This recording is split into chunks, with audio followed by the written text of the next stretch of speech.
Okey. Selamat sejahtera kepada Dr. Syajarul, Imna Muhammad Amin dan kepada ahli kumpulan saya. Kami dari kumpulan 3 ingin membentangkan tajuk kumpulan kami iaitu Zakat versus Cukai dan implikasi kepada orang Islam. Sebelum saya meneruskan seterusnya, saya ingin memperkenalkan ahli kumpulan saya iaitu saya Kausalia Kalimani, Citra Sugumaran, Angeline David, Wanita Selvaraj dan Alex Nakiran. Yang pertama adalah pengenalan kepada tajuk projek kami iaitu pengenalan kepada zakat.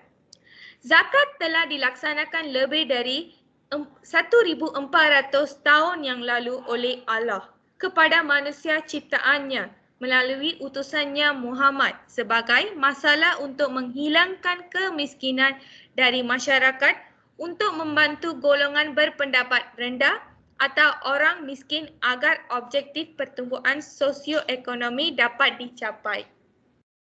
Dari pandangan ini, zakat adalah hak orang miskin. Dari sudut pandang lain, ini adalah kewajipan kewangan wajib orang kaya dalam masyarakat. Zakat adalah kewajipan umat Islam untuk membayar sejumlah pendapatan mereka dalam beberapa syarat kepada penerima yang disebut al-mustaqim dengan objektif utama pencapaian keseimbangan sosioekonomi. Muhammad 1980 pada tahun 1980. Pungutan dan pengagihan zakat harus dikendalikan oleh pemerintah Muslim Islam atau badan pengawas Muslim yang telah ditugaskan oleh pemerintah tersebut. Di Malaysia, institusi yang mengumpulkan dan mengagihkan zakat dari orang Islam yang layak membayar zakat dikenali sebagai Majlis Agama Islam Negeri Wahab Rahman iaitu pada tahun 2012.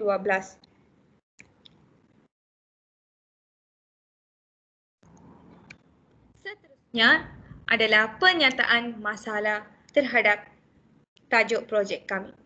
Okey, yang pertama, sejarahnya menunjukkan bahawa Malaysia menggunakan dan mengadaptasikan perundangan tanah yang berasaskan sistem Torrens di mana ianya diperkenalkan ketika zaman penjajaan British ke atas tanah Melayu dan dinamakan sebagai Undang-Undang Tanah bagi menggantikan sistem perundangan negeri yang berasaskan Undang-Undang Adat dan Islam. Yang kedua, daerah mempunyai 5 teras utama perkhidmatan iaitu memproses permohonan tanah dan melupus tanah kerajaan, memproses permohonan pembangunan tanah, mendaftar urus niaga dan bukan urus niaga, dan mengutip cukai tanah dan lain-lain hasil tanah. Yang ketiga, kajian terhadap pentadbiran daerah dan tanah yang dikeluarkan oleh Unit Pemodenan dan Perancangan Pengurusan Malaysia dengan kerjasama Kementerian Tanah dan Pembangunan Koperasi di mana kajian dibuat ke atas urusan tanah dan menyatakan bahawa antara permasalahan utama di pejabat tanah dan daerah ialah tunggakan kutipan cukai tanah. Yang keempat, selain itu, hasil dapatan kajian yang dilakukan oleh Mampu ini turut disokong dengan laporan Jabatan Tanah dan Galian Persekutuan iaitu pada tahun 2010 yang menyatakan bahawa seluruh negara mengalami tunggakan cukai tanah sebanyak 1.22 bilion sehingga November 2009. Okey, saya akan meneruskan dengan konsep cukai dan zakat iaitu kepada ahli kumpulan saya, Angeline David. Sila teruskan. Saya Angeline akan menerangkan konsep cukai dan zakat.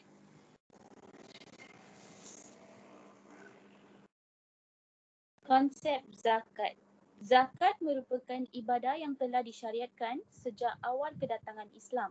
Ibadah zakat telah melalui proses evolusi yang bermula daripada zaman Rasulullah hinggalah zaman Islam masa kini dengan pendapat ijtihad ulama muktabar bagi membersihkan jiwa dan harta individu.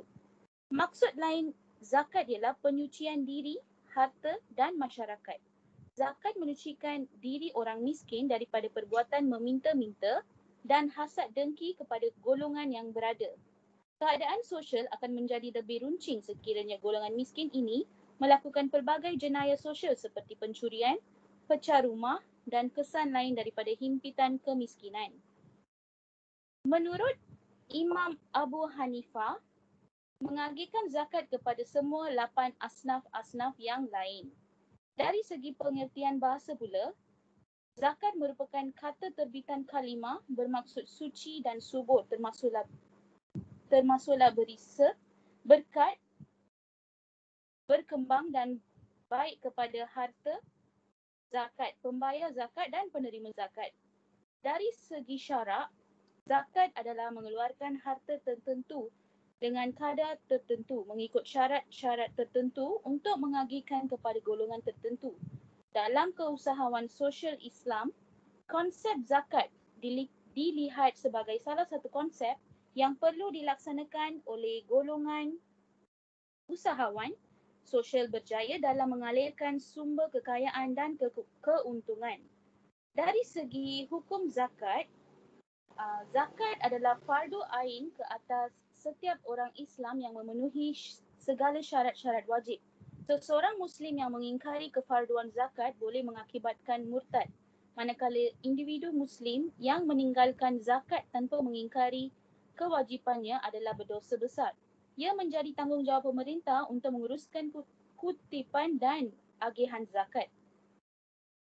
Zakat juga merupakan salah satu daripada rukun Islam yang kelima. Antara hikmah dan tujuan Tuhan mensyariatkan zakat ialah mengakhirkan sebahagian kecil kekayaan kepada golongan yang berada kepada kurang berada, mewujudkan kesatuan di kalangan masyarakat Islam dalam urusan ekonomi dan kewangan, melahirkan rasa tenang dan tenteram dalam hati dan jiwa pembayar zakat dan juga mengurangkan perasaan iri hati di kalangan yang kurang bernasib baik.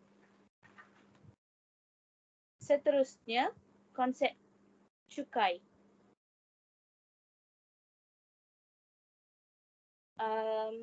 Percukaian boleh didefinisikan sebagai satu bayaran yang wajib, tetapi bukannya denda yang dikenakan oleh kerajaan ke atas penggunaan pendapatan, kekayaan atau asas-asas lain untuk faedah rakyat bersama.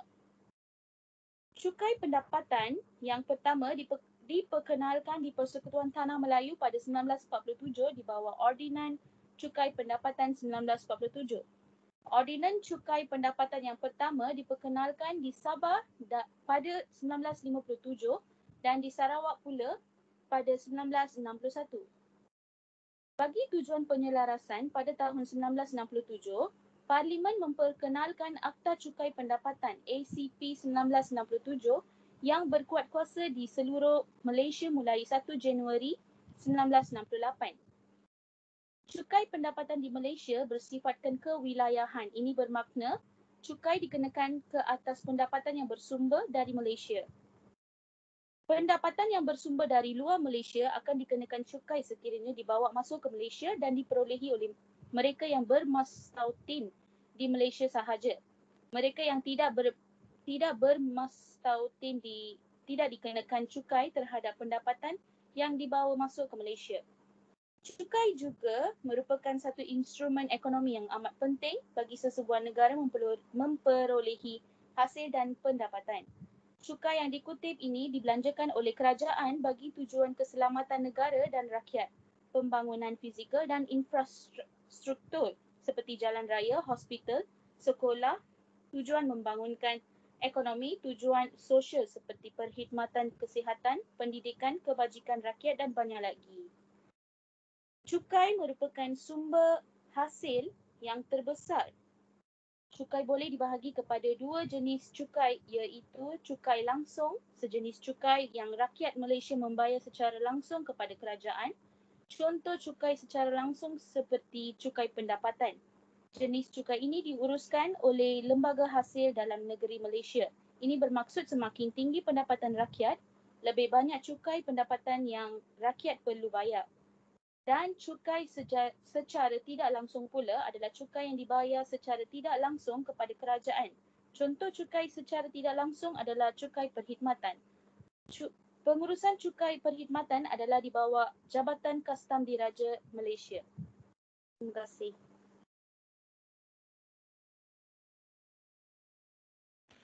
Okey, saya akan menerangkan tentang perbezaan dan antara zakat dan cukai. Okey, pertama, konsep zakat. Penyucian jiwa dan harta serta tanggungjawab agama, manakala konsep cukai dikenakan oleh pemerintah kepada rakyat dan bersifat memberi tekanan dan bebanan. Yang kedua, berdosa jika tidak ditunaikan dan dikira mengabaikan tanggungjawab kepada Allah, manakala konsep cukai pula tidak bayar cukai dikenakan denda oleh pemerintah. Yang ketiga, zakat dikutip oleh kerajaan Islam sahaja, manakala konsep cukai boleh dikutip oleh sesiapa sahaja yang memerintah negara. Keempat, konsep zakat. Sumber zakat adalah dari sumber halal sahaja, manakala konsep cukai, sumber cukai adalah semua sumber yang diperoleh termasuk riba dan sumber yang haram. Yang kelima, konsep zakat. Kadar zakat adalah tetap, iaitu pada pemilikan harta melebihi 20 mitkal 85 gram pada kadar kekanan, zakat sebanyak 6 kali 40 atau 25% tanpa mengira jumlah harta yang diperoleh, dan kadar as bagi sumber. Manakala konsep cukai, kadar cukai boleh berubah mengikut kadar yang ditetapkan oleh kerajaan pada setiap tahun dan akan bertambah peratusannya mengikut pertambahan bilangan harta yang dimiliki. Keenam,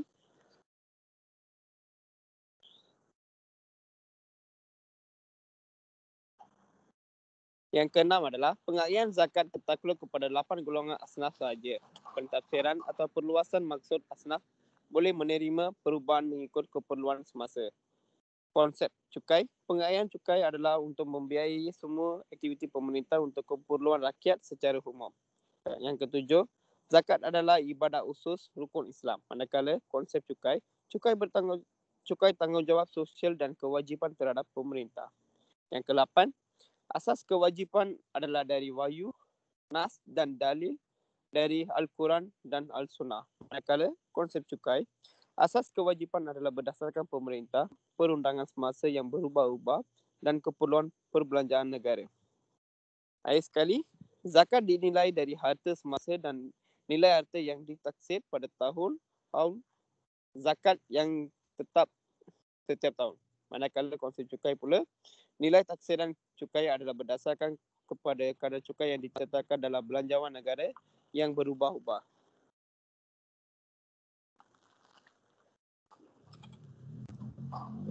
Okey, ini adalah graf hasil kajian yang kita lakukan. Okey, next.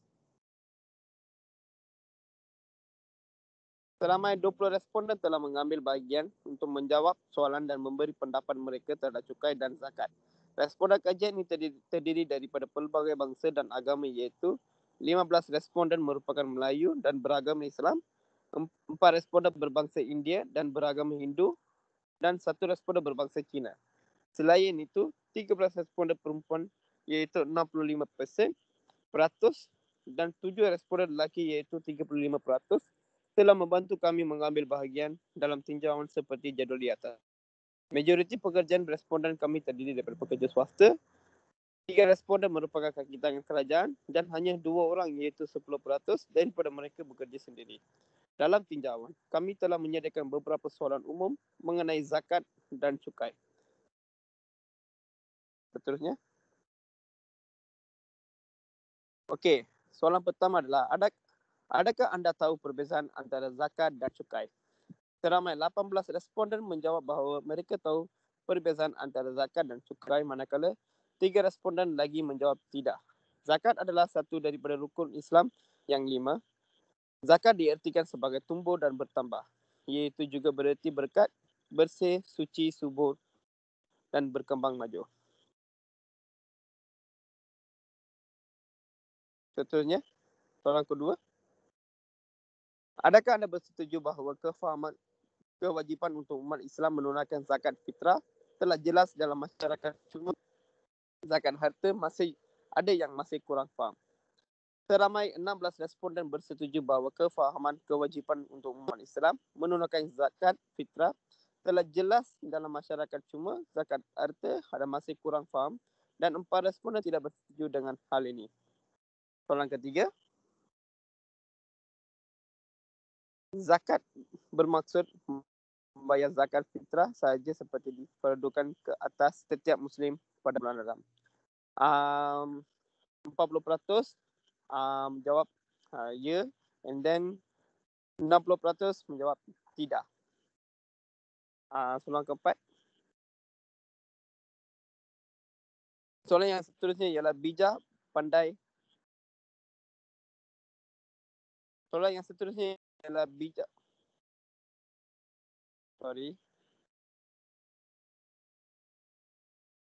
Okey, soalan kelima. Next slide. Okey, sorry ya. Soalan kelima daripada tinjauan adalah seperti berikut. Zakat boleh menguatkan hubungan persaudaraan dan kasih sayang antara pengeluar zakat dan dengan orang lain. Apabila kesedaran ini wujud dalam masyarakat, setiap orang Islam mampu menunaikan kewajipan mengeluarkan zakat kepada pihak yang berhak menerimanya. Ianya 14 dapat dilihat betapa eratnya jalinan kasih sayang sesama individu di kalangan orang Islam dan masyarakat keseluruhannya. 85% responden menjawab ya dan hanya 15% responden menjawab tidak. Seperti yang dikemukakan di soalan, zakat boleh menguatkan hubungan persaudaraan. Orang yang menyambung silaturahim itu bukanlah yang menyambung hubungan yang sudah terjalin, akan tetapi orang yang menyambung silaturahim ialah orang yang menjalin kembali hubungan persaudaraan yang sudah terputus. Islam sangat menuntut persaudaraan dan bertaulian silaturahim sesama umatnya. Dalam beberapa ayatnya telah ditegaskan bahawa sesiapa yang memutuskan tali silaturahim, maka dia tidak akan memasuki syurga. Next slide. Saya Citra, sambung soalan tinjauan soalan 6. Adakah anda sedar bahawa manfaat yang anda nikmati adalah hasil cukai yang diperoleh daripada anda sebagai rakyat melalui cukai yang anda sebagai individu sedang bayar? Sebanyak 90% responden menjawab bahawa mereka sedar akan manfaat yang mereka nikmati, manakala 10% responden tidak sedar. Seterusnya, soalan 7.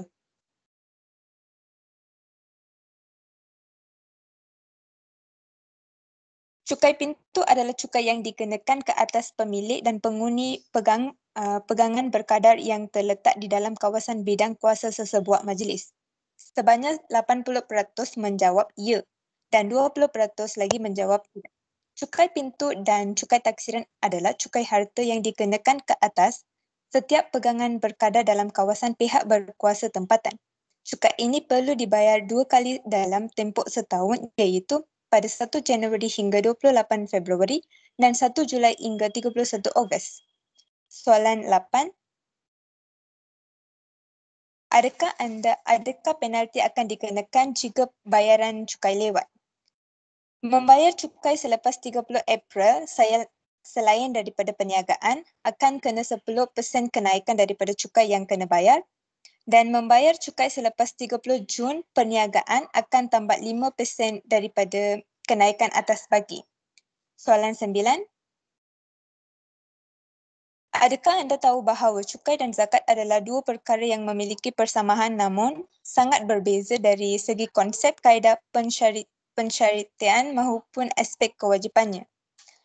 Majoriti responden menjawab ya, iaitu sebanyak 90%, di mana mereka tahu dan setuju bahawa cukai dan zakat adalah dua perkara yang memiliki persamaan namun sangat berbeza dari segi konsep, kaedah pensyariatan dan maupun aspek kewajipannya. Soalan 10. Adakah anda menyedari bahawa seseorang akan berdosa jika tidak menunaikan zakat dan ia dikira mengabaikan tanggungjawab kepada Allah, cukai dan dikenakan denda oleh pemerintah?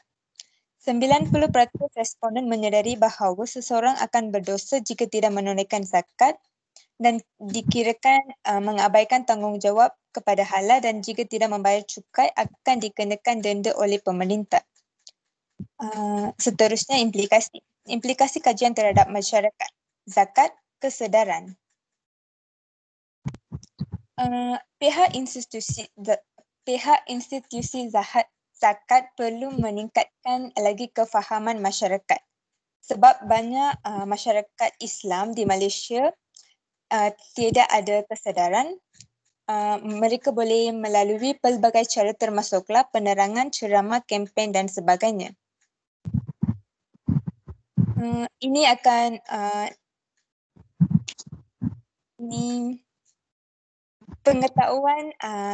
pengetahuan agama dan tahap tidak mempengaruhi pembayaran zakat secara signifikan daripada tinjauan tersebut.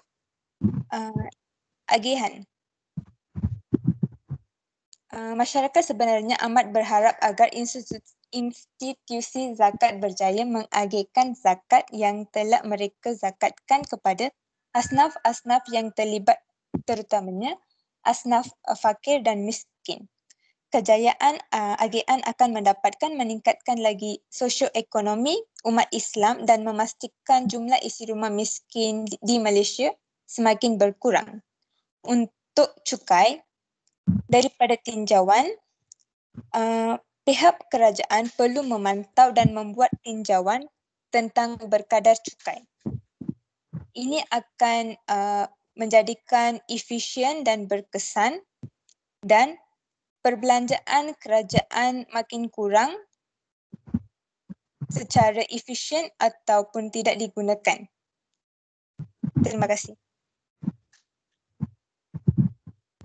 Terima kasih Citra. Saya Manita Selvaraj akan menerangkan mengenai cadangan yang dapat dilaksanakan dalam zakat BS cukai. Pertama, berdasarkan kajian yang dijalankan, terdapat beberapa cadangan yang disarankan berikutan dengan matlamat yang ingin dicapai. Di antara cadangan tersebut ialah pihak kerajaan perlu memperkemaskan dasar percukaian, khususnya cukai pendapatan. Dasar cukai yang sedia ada, cukai dikira dengan sistem takdiran yang berasaskan pendapatan tahun terdahulu. Kedua, dasar ini perlu diubah kepada sistem cukai berasaskan pendapatan tahun semasa dan berkuat kuasa mulai tahun 2020. Selari dengan dasar percukaian baru tersebut dan untuk meringankan beban individu agar tidak membayar beban cukai 2 tahun sekaligus dalam tempoh yang sama. Oleh itu, kerajaan Malaysia memberi pelepasan ke atas pendapatan untuk tempoh 2019.